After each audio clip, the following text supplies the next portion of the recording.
housewives, but I'm in the Porsche. First I'ma scorch ya, then I'ma torture, then I'ma torture her, then I'ma offer $1 million for a show they made they offer. Good evening, everybody. This is Electrical Essence. I want to thank you for joining me. I really do appreciate it.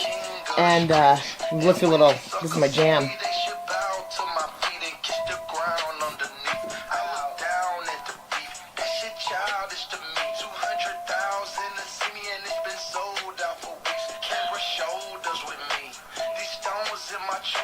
Two carats a piece, it look like boulders to me. You think you're colder than me, you're more bipolar than me, you talking crazy. I love the song. So anyways, just had to play something good, one of my favorites.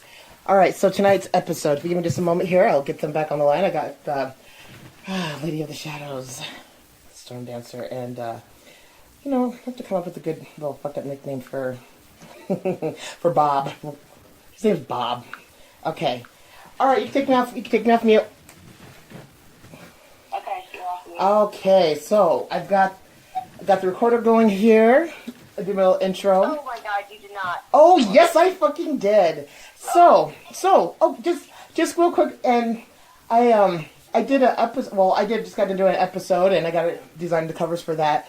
But so we have a Leo sun and we have a Leo moon. We have a Leo sun with a Sagittarian moon, and we have a Sagittarian sun with the Leo moon. So, and both Earth risings. We have a Capricorn rising with a Taurus rising. So we basically have the devil with the bull. Actually, I can't say that. I can't say devil because Capricorn is more of the mermaid, the goat, and the fish. And then we have, of course, the two lions. And we all know that the woman's lion is always a lot louder and the bite's a lot more vicious than the male lion, because what's the male do?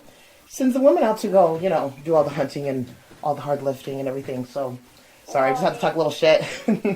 So anyways, I had to put you on the spot.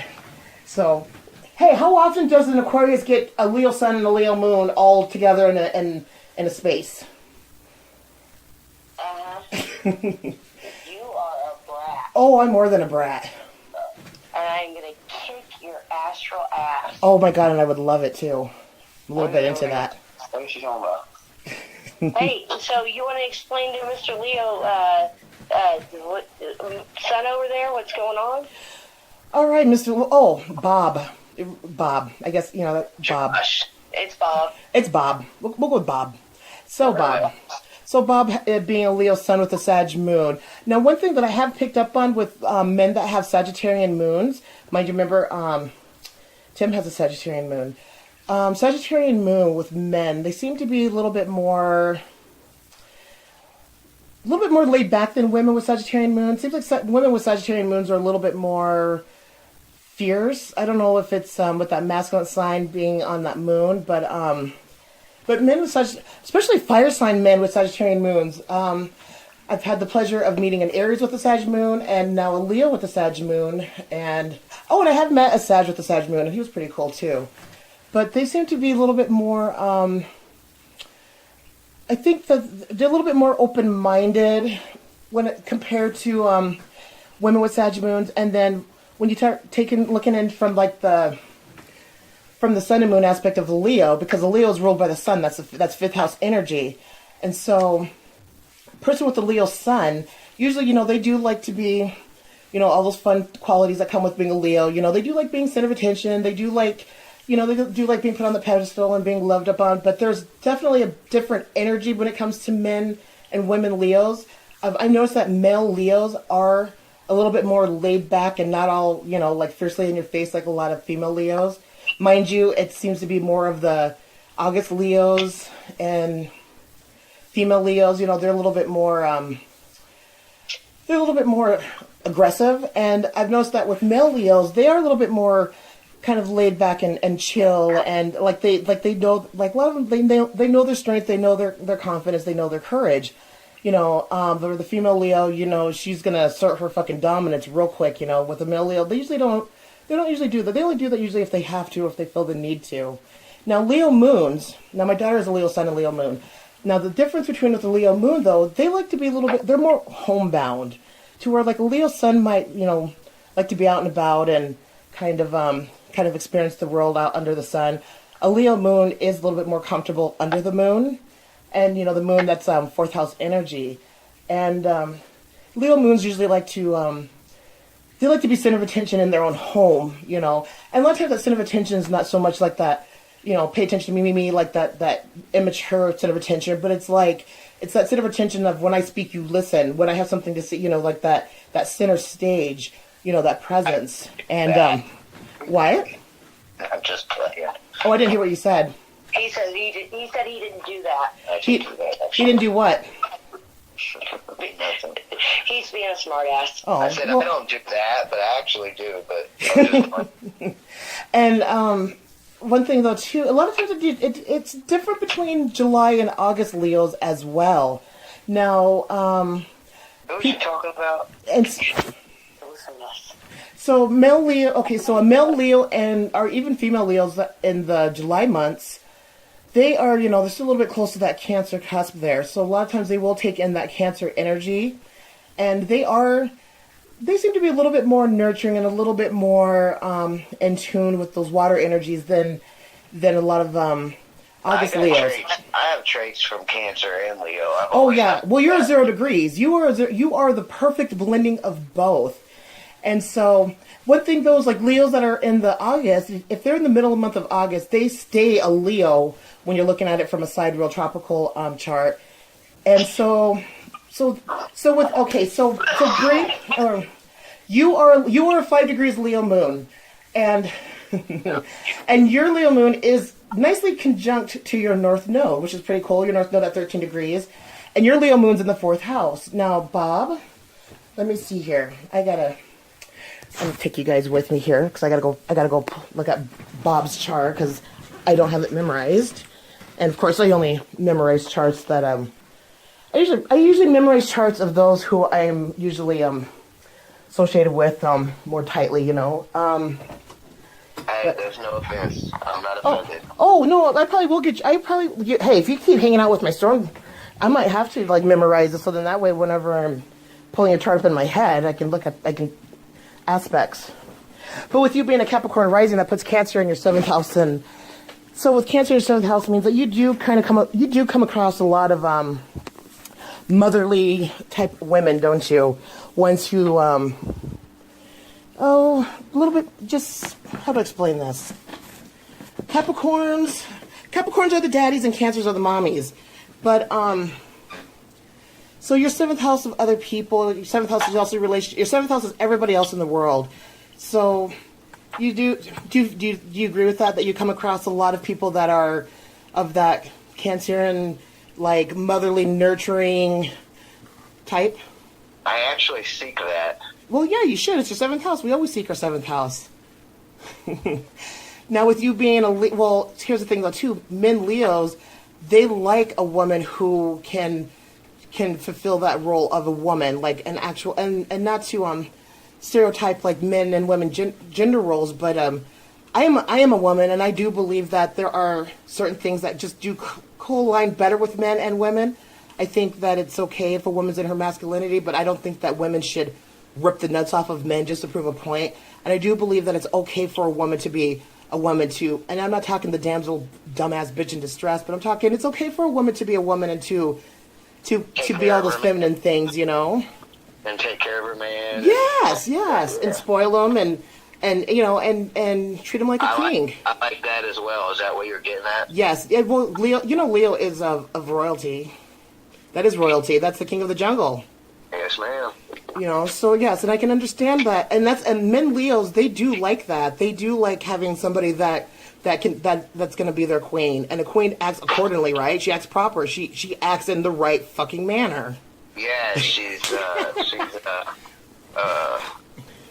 lady on the street and a freak in the sheets. Right, and also too, and holds her composures and knows how to act like a lady, and also knows how to act like a woman and a mother and a partner and everything.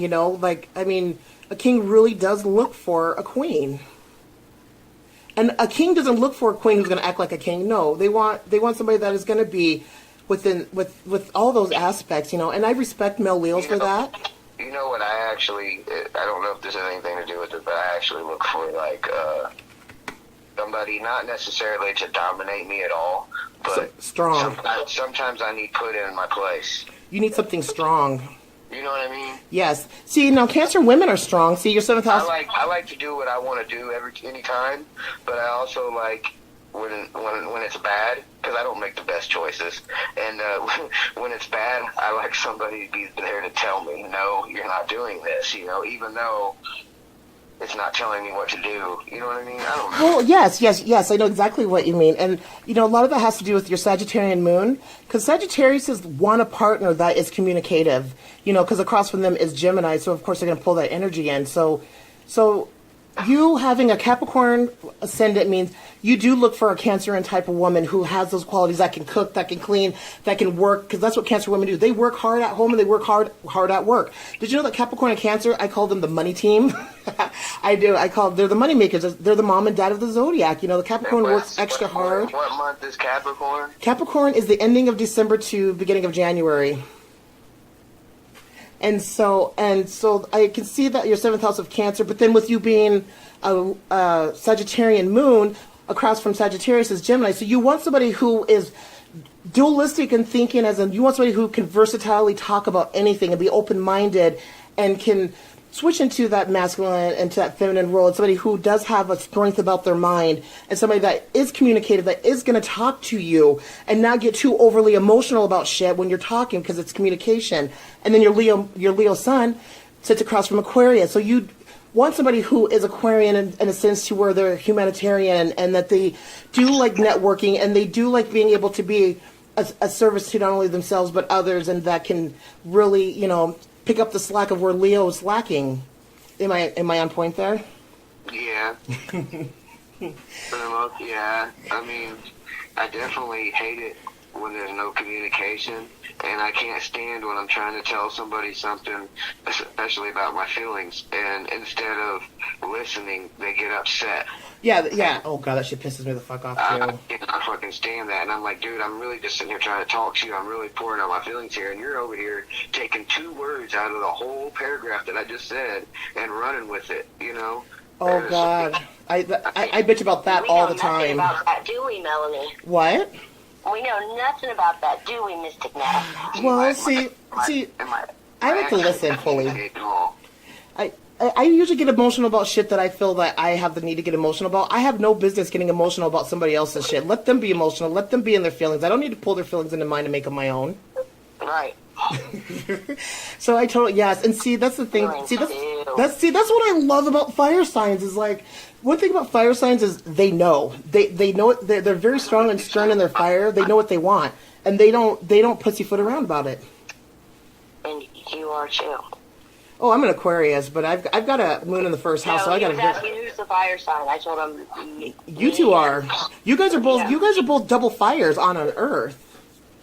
Yeah, that's fucking not good, is it? Oh no, that's double fire. That burning up the Earth with your double fire. No, it's actually I love that. It's like taking the fire of the soul and sticking it into the earth, the body. You know, I like fiery people. I do, because I can't stand a fucking weak ass watery motherfucker. I put 100% in everything I do, whether it's bad or good. Right. That's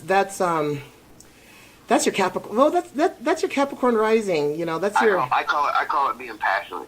Yeah, but your passion that's your Leo and your Sag, and yeah, you know, your Sun, Moon, and Rising. Those 3 archetypes makes up the main core of your personality, and not only your personality, but your looks, and not only your looks, but to the whole dynamics of your soul. So you are a Sag Moon, Leo Sun at 0 degrees, which means you are a perfect blending of a Cancer and a Leo together. So you do have a lot of those qualities of a Cancer, and then you're rising as a Capricorn. That's Earth. You are hardworking. I'm a what? You are hardworking. Capricorns Capricorns work their ass off until they get into the boss position, then they make everybody else work their ass off. Yeah, that's what I'm trying to do. Well, that's what everybody should do. I mean, that should be the goal. You should be your own boss until you can boss up to a level to where you can be other people's bosses. Exactly. That's one thing I do respect about Capricorns. I've worked since I was 12 years old. Yeah, because you like money. Sagittarius is like money, and Capricorns like money. Cancers like money. but at the same time, I've been poor my whole life, and it don't bother me. You know what? But what do you consider poor, though? I mean, what do you think? Like money-wise, like money. I don't mean like family and all that. I'm talking about money-wise. Did you grow up poor as a child? Yeah. Like how poor? Like Malcolm in the Middle poor, or Roseanne poor, or Family Matters poor? Because those motherfuckers weren't poor. Roseanne poor. Ooh, Roseanne poor. That's the right kind of poor. That's the kind of poor that makes you work your ass off. Right. Because that's how you were raised. You were raised to work hard. Yeah, I mean, there was times my mom didn't eat because there wasn't enough food. You know what I mean? Yeah, and you know, and that says a lot about a person's character when they take their childhood experiences and allows it to strengthen them instead of weaken them. Yeah. So, and you know what though, that's actually awesome. And Roseanne, by the way, is one of my favorites. Same with Malcolm in the Middle, but so you do have drive, and you do have passion, and you do have a goal in life. Then I don't know about a goal, but yeah. You don't have a goal. You have no goals. You gotta have a goal. You can't just. My goal is to just be happy. See, now I'm gonna have to talk a little shit about your goal, because there's more to life than being happy. Happy. What's happiness to you then? My kids growing up and being successful. So your goal is to be happy. What else would make you happy besides your children? I don't know. You know, Leo's also linked to children. Fifth house is children, because fifth house is also a sexual house. Leo is a sexual sign, because what is Leo? Leo is the creativity and the passions and the lust and that center stage of connecting in and creating our children, because we create our children through our passions and our creativity, right? The creativity of being in bed, of course. I don't know if this means anything, but I have 5 kids by 5 different women. You know what? That does not. You know what? That does not surprise me that you have 5 children, and that's kind of neat that you have 5 because Leo, fifth house is the heart, and usually Leos are very passionate about their children, and Leos. Did you know that Leos is one of the zodiac types that make some of the best parents? Yeah. They're actually better parents than Cancers, to be very honest with you. And you would think Cancer would be a good parent because it's the mom of the zodiac.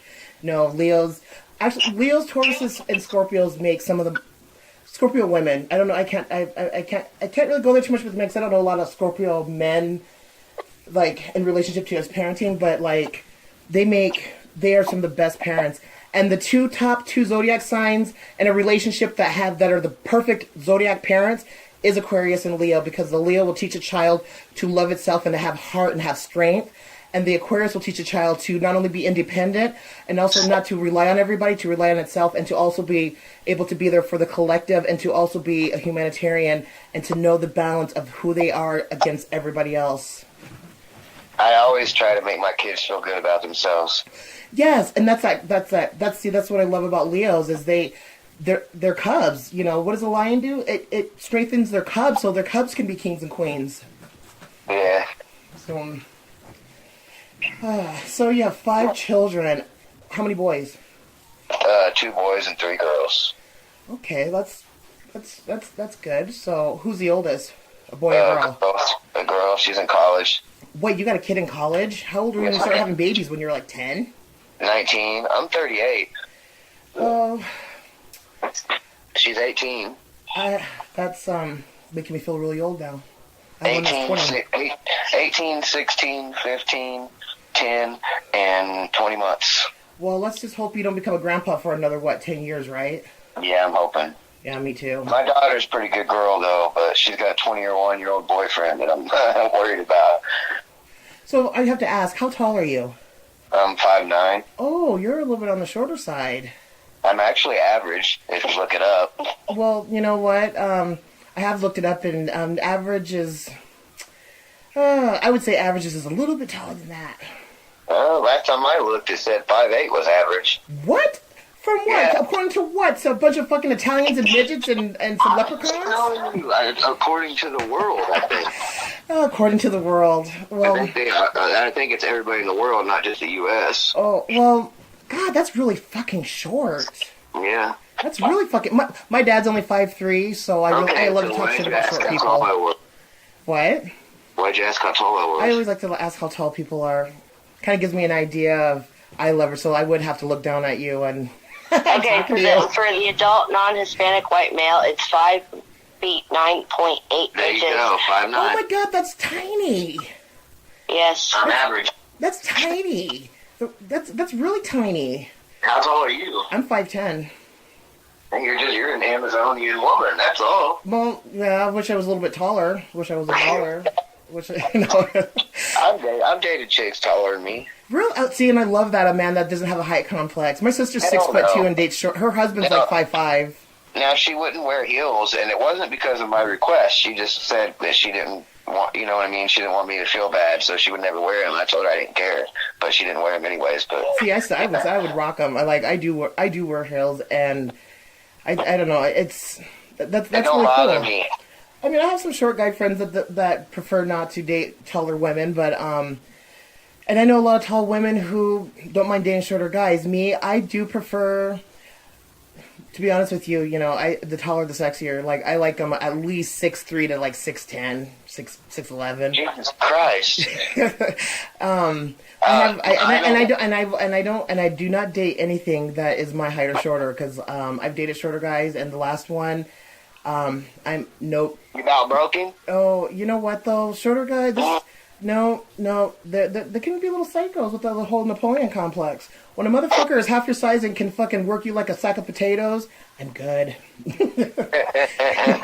He was also an ultimate fighter and a wrestler, so yeah, no, I don't do anything under 180 pounds. Hey, and us little shorter than guys me. us people underestimate us small guys. Yes, they do. My stepdad was a little guy, and he was a firefighter, and he had a 28-inch waist. He was a little dude. Yeah, they underestimate us. You know- I can fight. I'm pretty good. Yeah, and the little ones, they're little spider monkeys. They're quick and they're fast, and and that leanness of their body is muscle. Yeah. So, Yeah. same with chicks. Like, some of the most baddest chicks that I know are little bite-sized things. Yeah. They're little feisty little things, and so evil because they're closer to hell. But, We know nothing about short people. so. And I don't discriminate against like women. I date tall, short, skinny. But what's your preference, though? Everybody has a preference. My preference is probably just thick. I like girls with meat on their bones. Okay, and what about hair color? What's your favorite hair color? Be honest. Honestly, Say it. red. See, I knew you were gonna say. What did I tell you? I told you. See. Shut up. Oh, I've been running that poll for well over 20 Why do you years. say that? Because she's been running a poll on me. Well, not a poll on you, just a poll in general. I've been running a poll on what's your preference on like hair color, and the redheads I have say it red. fucking hands down. Redheads, hands down. Redheads hands down, and then blondes. I was kind of shocked that some guys that had said brunette. See, me personally, I like redheads, but I do like blondes. When it comes to I like brunettes, but two of my kids' moms are redheads. oh, and they're crazy bitches, huh? Eh? Yeah, say you Yeah. can say it. Yeah, they're crazy. Yeah, you don't ever want to piss off a redhead. And but I mean, also it's more. It's not necessarily mostly about the hair. It's the skin color. Right, because some redheads have and also like- depends on the color of their red hair too. I like freckles and fair skin. Me too. I also like the milky white skin with the dark red hair, like the yeah. I think that's Blood red. like it's almost at a distance it would look more brown, but it's red, like that deep red.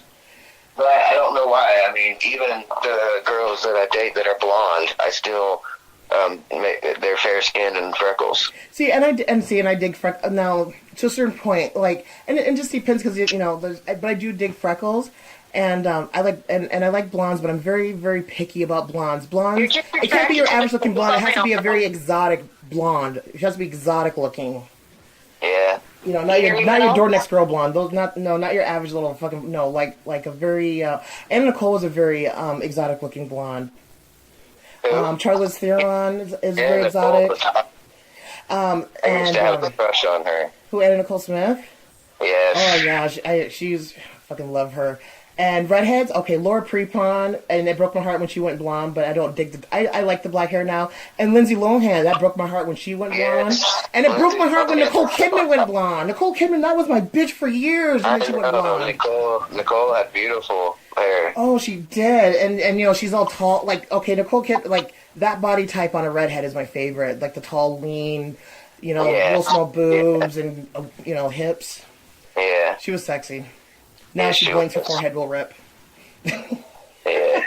And Laura Prepon too. Laura Prepon, she's like she's very voluptuous and she's tall. And I do like with women I like taller women. You know what's weird is I like, believe it or not, I like tomboyish kind of girls. I get that with that Sagittarian moon, yes. I guess not tomboy, but I mean, I like girls that ain't afraid to get dirty and stuff. So you like somebody that can work alongside you and get down into the grease then. Exactly. Yeah. So, okay. So that's... I'm a mechanic, so... Yeah. And that makes sense. And that's good. You know, that's good. You know, a lot of men, you know, a lot of them do like the tomboy, Libra women. Women are kind of like that perfect example of a tomboy because they're the types that they hardly wear any makeup and they dress real average, but they're still very sexy. I don't like a lot of makeup at all.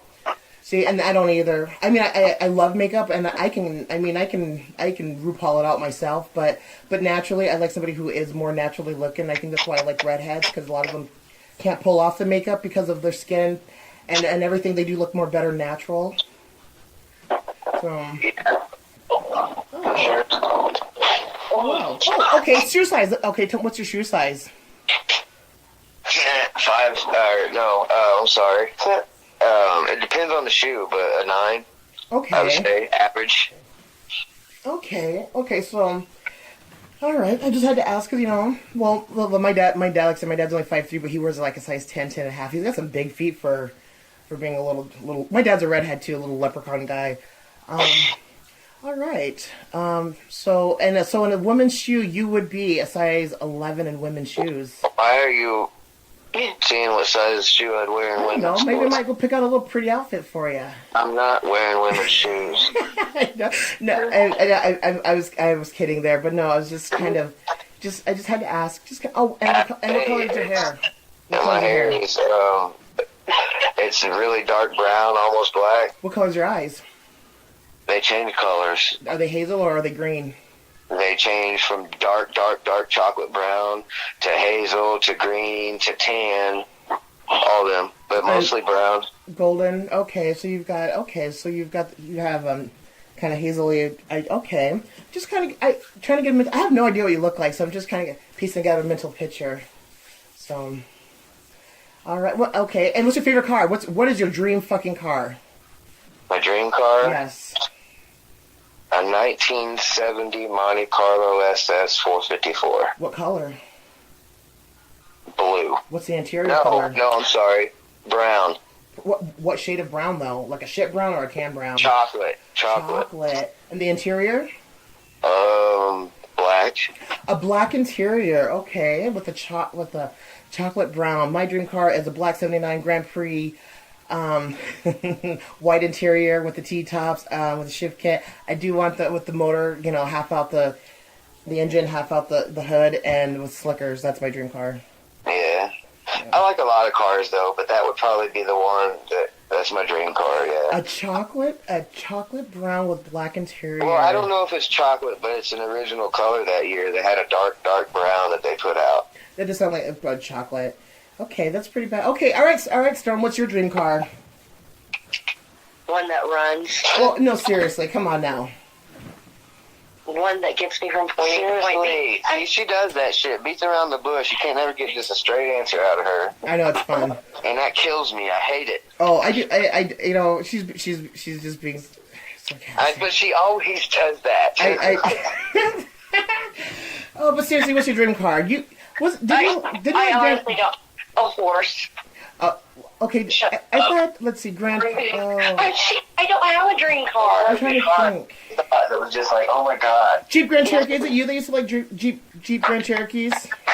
I want a Jeep Cherokee, but that's just because I look good in it. Okay, that it was you, a Jeep Cherokee. See, in high school, my dream car was a Jeep Grand Cherokee. I almost bought a Jeep Cherokee. I had a Jeep in high school, too, though. I had a I want it turquoise blue. Turquoise? What color? What about the interior? Black. Just to piss you off. Black interior. See, I'm gonna have a white interior, and like nobody's gonna be allowed to ride with me. They're gonna have to walk alongside the car. My buddy and me sold a car last year. It was I think it was a 94 or 95. It was a Mustang GT, and it was all red. Do you know what a Saline Mustang is? I've driven a Saline Mustang. Okay, yes. so you know how the body kit is different? Yes. Well, that body kit was on this Mustang GT, and it was all red, and it had a white top. It was convertible, and it had white interior. It was that beautiful. sounds like Ernie's Mustang. See the Mustang Salines. I like the black ones. Oh, those ones are just so sexy. My buddy's got a red one. We put a big motor in. We put it's a GT. It's supposed to have a 5.0, but we took a motor out of a F-150. It's a Triton, a 5.4 Triton. Yeah. And we put it in his Mustang, and it's stupid fast. Oh, I bet it's loud too. I mean, it's got mufflers and we got all that shit, but yeah, it's loud. I'm talking the engine itself when you turn it on, just that, that initial. Yeah. That thing probably growls. It doesn't probably purr. It's funny though, because if you hear a regular Mustang, Mustangs are like have a real nice hollow sound to them, the 5.0s. But this one, his sounds like a truck with dual exhaust coming down the road. It's got a growl to it. I had a 2005 Magnum. Oh god, 3.1 liter silver. Oh my baby. I might get another Magnum. 2.7. 3.1. 3.1. That's the better motor. Yeah, it did have a nice motor on it. And I had the glass pack brake pads, and it was beautiful. There's a car club here in town called the Magnum Mafia. You know what? I was wondering if there was a Magnum car club, because every time I would run into somebody else that had we had to sit and talk and oh my god, I love Magnums. I mean they're hard to drive if you're not used to it, because they're kind of like a cross between like a hearse and a car truck and a truck. It's a big wagon, like the old school. Oh god, but those motherfuckers though, like if you know how to handle a fucking car, you have to know how to drive a fucking car to drive a fucking Magnum. Yeah, you'll run the back end into shit. Oh yeah, mine was a little bit too. But this one I worked on from this car club, the Magnum Mafia, this thing was bad. It has airbags, so you hit these buttons, kind of like flipping switches, like hydraulics. Yeah. Except it ain't hydraulics, it's all airbags, so you can slam it all the way and sit this damn thing on the ground or lift it up how you want. It's pretty cool. Oh, what color was it? It had a wrap on it. A wrap? So, yeah, you can get like car wraps instead of painting them. Yeah, and I've seen the one it was like a dark, deep purple and black. Ooh, that's kind of pretty. See, my Magnum, I put a black bumper on it, a matted black bumper. It was badass. Oh. See, my next car has to be white. I've just been desiring a white car, and I could just call it Sugar. My Magnum was Big Pimpin', but and I would get another Magnum just to piss my boyfriend off, because he always called it a piece of shit. But he drives a Mazda, so he's one of those who, okay, I'm just gonna have to say it. You know those dudes like that drives like the Mazdas and the Subarus, and they have like that mindset. They don't like trucks, and they don't. He's one of them. See, like me, I like trucks. What mindset? That they're better than everybody else? That's kind of what I'm getting from what you're saying. You just didn't want to say it. She laughed, so I'm right. I just remember growing up. I'm originally from Rapid City, South Dakota, the Black Hills, and we used to cruise 8th Street, and it was a long strip. That was the thing. We had the turnaround everybody hang out at, and I used to race, and we just, oh god, I could drive the shit out of a fucking car, but we had like a lot of people had their little car clubs and everything, and then we always had those little douchebags that had like the little foreign little Subarus or Mazdas or little, and Hondas. And the little Hondas, and they'd trick them all out and be like, dude, you look like a fag. All right. Here, let me run you over in my fucking sidekick. But no, I like my dream truck is, well, I wouldn't mind having a dually, but I do like the F-150s. I do like Ford. I'm a Ford girl. I'll say it. I ain't scared. I love Fords. Every Ford I've ever owned has never let me down. I'm not a Ford guy. That's okay though. But I like BM. I wouldn't mind an old fucking Firebird like Smokey and the Bandit. Yeah, those are nice too. I just had a Firebird. So yes, cars. We went from talking astrology to talking cars, but that's okay though. So, all right, let me see here. We are. Check the thing here. Good. Still going here. All right, so I'm going to go ahead and end out this episode, and I'm going to go ahead and do a little pause.